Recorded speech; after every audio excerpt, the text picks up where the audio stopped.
Hello everyone, my name is Ahmed Jawad and now you're watching Skolvira by Ahmed. I finally reach in Russia. मैं Moscow पहुंच चुका हूं और मैं आया हूं यहां पर ओपन डोर स्कॉलरशिप के ऊपर। जैसे कि आपको पता है, open door scholarship is the one of the best scholarship in the world because this is fully funded scholarship for Russia. और आप भी आ सकते हैं अगर आपने अप्लाई किया हुआ इस ईयर के लिए 2026 के लिए, तो यू कैन डेफिनेटली।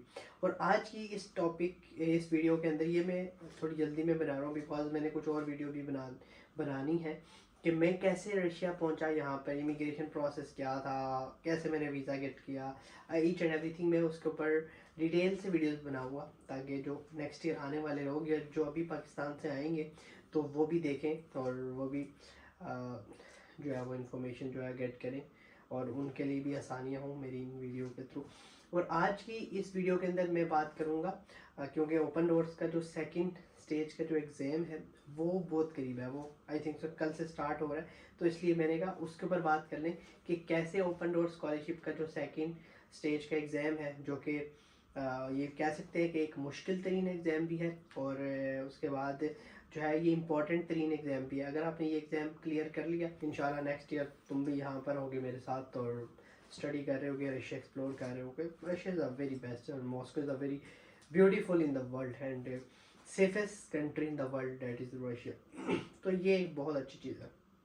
उसके बाद उसके हवाले से ही हम बात करेंगे ओपन डोर स्कॉलरशिप के सेकंड स्टेज के जो है वो टेस्ट के हवाले से कि किन किन चीज़ों का हमने ख़ास ख्याल रखना है। सेकंड स्टेज के अंदर सबसे पहले आपका जो लैपटॉप है वो एक अच्छा होना चाहिए, वो एक्स्ट्रा नॉइसेस ना जनरेट करता हो और वो होना चाहिए, उसका माइक्रोफोन काम करना चाहिए, उसका जो कैमरा है वो अच्छे से काम करना चाहिए, तो डेट्स इनफ। और आपको कोई रिक्वायरमेंट नहीं है, इंटरनेट डेफिनेटली आपका अच्छा होगा तभी आप ये एग्ज़ाम जो है वो दे पाएंगे। बीच में अगर बीच में डिस्कनेक्ट हो गया तो आप जो है वो दोबारा नहीं कर सकते, तो ये भी एक जो चीज़ है इसका भी आपने ख़ास ख्याल रखना है। उसके बाद इसकी जो स्पेशल टिप्स हैं, बच्चे मुझसे बहुत ज़्यादा क्वेश्चन करते हैं व्हाट्सएप पे भी, इंस्टाग्राम पे भी। अगर आपको भी क्वेश्चन है तो आप मुझे इंस्टाग्राम पे मैसेज कर सकते हैं या फिर आप इसी वीडियो की जो है वो नीचे कमेंट सेक्शन में पूछेंगे तो मैं आपको जल्द से जल्द जो है जितनी जल्दी हो सकेगा तो मैं आपको आंसर करूँगा उसका। और बच्चे जो सबसे ज़्यादा पूछते हैं कि इसके अंदर हमें कोई चीटिंग का तरीका बताएं। देखिए, चीटिंग का तरीका तो मुश्किल है, बहुत मुश्किल है कि चीटिंग करना है, नियर टू इम्पॉसिबल भी कह सकते हैं। अब बिकॉज ऑफ उन्होंने एक एक चीज़ को कंट्रोल किया होता है और एआई जो है वो मोनिटर कर रही होती है चीज़ों को, जिसके अंदर हमारी कोई एक्स्ट्रा नॉइस अगर पीछे से आती है तब भी आपका टेस्ट जो है नल्ड कर दिया जाता है। फ़ौरन से नहीं करते, बाद में जब रिजल्ट आता है तब आपको पता लगता है रिजल्ट जो है वो टेस्ट जो था वो नल्ड कर दिया है ड्यू टू फलाने रीज़न। तो एक तो ये कि आपकी बैकग्राउंड पे कोई नॉइस नहीं आना चाहिए, किसी भी तरह की कोई भी नॉइस नहीं आना चाहिए। और कोशिश करें ऐसे टाइम पे अपने टेस्ट को शेड्यूल करें जिस टाइम पे आप जो है वो ईज़िली जो है कोई अजान ना हो रही हो या उस टाइम पे आपके घर पे या आपके रूम के पास कोई एक्स्ट्रा नॉइसेस ना हो, बच्चे ना रो रहे हो। एक तो हमने नॉइस के वाले से बात कर ली। उसके बाद जो है वो कैमरा का है। आपके जो कैमरा है उससे पहले आप ना एक डेमो कर लें अपना बैठ के, जहाँ पर आप बैठ रहे हैं सामने रख के, कि अपना कैमरा खोल के कि मेरे कैमरे का कितना वीएन है। तो उस वीएन के अंदर ऐसा तो नहीं हो रहा कि कोई आसपास से गुजरेगा कोई भी सडनली, क्योंकि 3 आवर्स का टेस्ट है, 180 मिनट्स, 180 मिनट्स, तो कोई भी रूम में आ सकता है सडनली। या तो आप रूम लॉक कर सकते हैं, नहीं तो आप पहले से वीएन अपना कैमरे का सेट करके तो देख सकते हैं कि कोई सडनली अगर आ भी जाए तो मेरे कैमरे में ना आए, कम से कम मतलब पीछे से ना गुजरने का कोई रास्ता हो। कुछ इस तरह से आप अपना सेटअप बनाए और आपके साउंड नहीं आनी चाहिए और कैमरा वीएन आपका सही हो। और आपने भी जब काम करना है तो ये भी कोशिश करें कि ज़्यादा कैमरे को फोकस ना करें बार बार आप।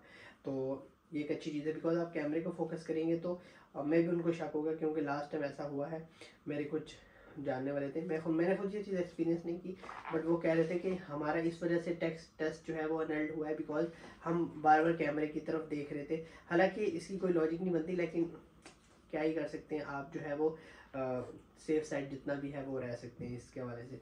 उसके बाद आप तो इसमें MS वर्ड यूज़ कर सकते हैं, अपना नोटपैड यूज़ कर सकते हैं। उसके बाद आप कैलकुलेटर यूज़ कर सकते हैं और एक दफ़ा कैलकुलेटर आपने यूँ कैमरे में दिखा देना है कि this is real calculator, not an smart device और नॉट स्मार्टफोन। तो एक दफ़ा दिखा देना, then you can use it. And book और कॉपी आप यूज़ कर सकते हैं। कैमरा इस हिसाब से आपने सेटअप करना है ताकि अगर आप लिखें भी तो थोड़ा थोड़ा उनको नज़र आए कि भाई ये पेन से ही कोई काम कर रहा है, कोई नीचे डिवाइस इसमें नहीं रखी हुई। तो इस चीज़ का भी खास ख्याल रखना है। तो यही सिंपल टिप्स ट्रिक्स हैं। और उसके बाद जो है उन्होंने कोर्स भी जो है वो ऑलरेडी दिया हुआ है, उसी से मिलते जुलते आंसर्स जो हैं वो आते हैं। और यही चीज़ें थी जिनको मैंने फॉलो किया था कि बैकग्राउंड कोई नॉइस ना आए और कोई कैमरे के सामने ना आए। और उसके बाद जो है आपने टेस्ट प्रिपरेशन कहाँ से करनी है, आपको ऑलरेडी जो है वो कोर्स उन्होंने दे दिया हुआ है, आपके सब्जेक्ट्स के साथ ही अटैच हुआ हुआ है, वो भी देख सकते हैं। डेमो टेस्ट भी देख सकते हैं। और एक टेस्ट उन्होंने दिया हुआ है डेमो टेस्ट, वो भी आप करके भी देख सकते हैं कि एक्चुअली एक्सपीरियंस क्या होगा उस टाइम पे एक्चुअली। तो वो भी आप करके जो एनालाइज कर सकते हैं ईच एंड एवरीथिंग। और ऐसा इसमें कोई चीज़ नहीं है, आपने पैनिक नहीं होना, डरना नहीं है, घबराना नहीं है, अपना टाइम लें और कोशिश करें कि मतलब एक्स्ट्रा टाइम ना लें। मतलब आपका टेस्ट हो गया फिर भी आप रिवाइज कर रहे हैं, बिकॉज उसके बाद भी कोई नॉइस आ जाती है तो आपका टेस्ट नल्ड हो जाएगा। जो ही आपका टेस्ट हो जाता है, आप एक दफ़ा सेटिस्फाई हैं तो आप एक दफ़ा देख लें कि सारे क्वेश्चन मैंने अटैम्प्ट कर लिए, सॉल्व कर लिए, then you can go test close करें। देन फिर दुआएं करें अल्लाह पाक से कि आपका टेस्ट जो है वो क्लियर भी हो जाए। जब टेस्ट एंड हो जाता है उसके बाद 5 या 10 मिनट देते हैं आपको। देन आपने वो जो क्वेश्चन आपने सॉल्व कर लिए हुए उनका PDF बनाकर आप अपलोड कर सकते हैं। तो उसकी समझें कि आपने 40 MCQs थे वो आपने सॉल्व कर दिए। अब 41 क्वेश्चन जो है उस पर आपका कोई एल्गोरिथम है या उन्होंने कोई चीज़ पूछी हुई है, ब्रीफली एक्सप्लेन करें इसको, आपने वो सॉल्व कर लिया हुआ है कॉपी पे किसी तरह से। वहाँ पर आप जो ब्लैंक बनी होती है वहाँ पे कुछ थोड़ा बहुत जो है वो टाइप कर दें एंड फिर बाद में PDF अटैच कर लीजिएगा। और वहाँ पर आप आधा आंसर, कुछ भी एक्सप्लेनेशन या कुछ भी थोड़ा बहुत जो आप वहाँ पर लिख सकते हैं, टाइप कर सकते हैं, वो आप वहाँ पर टाइप कर सकते हैं। After date you can upload your PDF या वर्ड फाइल। PDF करने ज़्यादा बेहतर है, तो PDF फाइल जो है वो आप अपलोड कर सकते हैं। वर्ड में भी काम कर सकते हैं, तो इसलिए you don't have any problem, आप वो भी कर सकते हैं। और इसमें कुछ बच्चे कह रहे हैं हम ChatGPT यूज़ कर सकते हैं या कोई और चीज़ यूज़ कर सकते हैं। इसमें आपकी जो विंडो ओपन होनी चाहिए वो एक ही होगी, टेस्ट वाली ही। उसके अलावा कोई आप विंडो ओपन जो है करेंगे तो योर टेस्ट विल बी नल्ड। तो इसलिए कोई भी ChatGPT यूज़ करने की कोशिश ना करें। अगर आप बहुत क्लेवर हैं और कहते हैं कि भाई मैं तो करूँगा ChatGPT यूज़, देन स्मार्टफोन से आप यूज़ कर सकते हैं। बट वो भी ऐसा करना कि जो है वो डिटेक्ट ना हो किसी भी तरह से। मोस्टली बच्चे जो हैं वो बीच में यूज़ कर लेते हैं और उनमें से ज़्यादातर बेचारे फिर नल्ड हो जाते हैं, कुछ जो है वो पास भी हो जाते हैं। तो आपने बहुत अच्छे तरीके से जो है वो टेस्ट करना है। कोशिश करें कि चीट ना ही करें, क्योंकि आप चीट करेंगे तो टेस्ट आपका नल्ड हो जाएगा, 1 साल आपका वेस्ट हो जाएगा। टेस्ट जो है वो मोस्टली ईजी ही होता है, मतलब जो आपने प्रीवियसली पढ़ा होता है अपनी थ्रू आउट द कैरियर, तो वही चीज़ें उन्होंने पूछी होती हैं। कोई इतनी रॉकेट साइंस नहीं होती। मैंने भी किया था तो इजीली कर लिया था। थोड़ी सी प्रिपरेशन की आपको ज़रूरत है तो हो जाता है easily. So don't be panic, don't be think about cheating. Cheating के बारे में मत सोचेंगे हम चीटिंग करेंगे तो इंशाल्लाह आपका जो है हो जाएगा। अगर आपका कोई भी क्वेश्चन है अबाउट सेकंड स्टेज का एग्ज़ाम या किसी भी हवाले से, तो you can reach me out on Instagram और कमेंट सेक्शन में भी आप मुझसे पूछ सकते हैं। मैं आपको लाजमी आंसर करूँगा, डिटेल में आंसर करूँगा। और इंशाल्लाह जो है वो नेक्स्ट ईयर आप भी यहाँ पर होंगे मॉस्को में या रशिया की किसी और यूनिवर्सिटी के अंदर। इंशाल्लाह मिलते हैं नेक्स्ट वीडियो में, तब तक के लिए अपना ख्याल रखें। अल्लाह हाफिज़।